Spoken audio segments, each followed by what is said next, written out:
Здравейте, казвам се Теодор Тодоров, продуктов мениджър съм за марка Амазоне в фирма Rapid KB.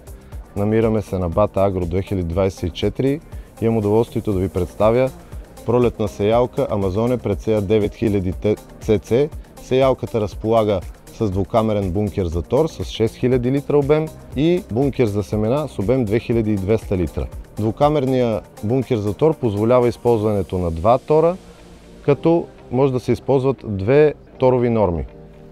Моста е регулируем, като по този начин сеялката може да върви в следите на трактора и по този начин имаме по-малко отъпкване. Изсяващите секции са добре познаватите ни секции от 6 и 8 редовите прецеи, доказали се на пазара.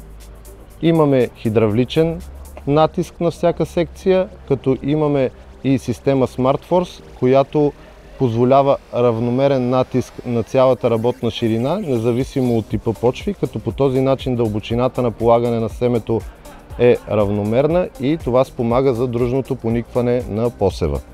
Имаме системата Smart Control с електрически чистачи, което спомага бързата настройка на сеялката и леката работа на полето с по-малко стрес за механизатора. Сеялката разполага с централна система за снабдяване с семена посредством тези бункери, които се поддържат под налягане, постоянно пълни и семената са винаги готови за изсяване.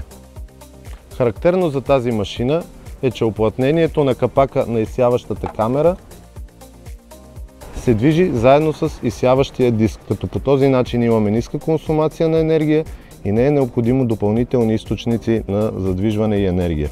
Също така експлоатационните разходи са по-ниски. Представих ви прецизна сеялка за окопни култури марка Амазоне Presea 9000 CC. Тази година марка Амазоне празнува 75 години на пазара за изсяваща техника, като по този повод предлагаме промоционални цени.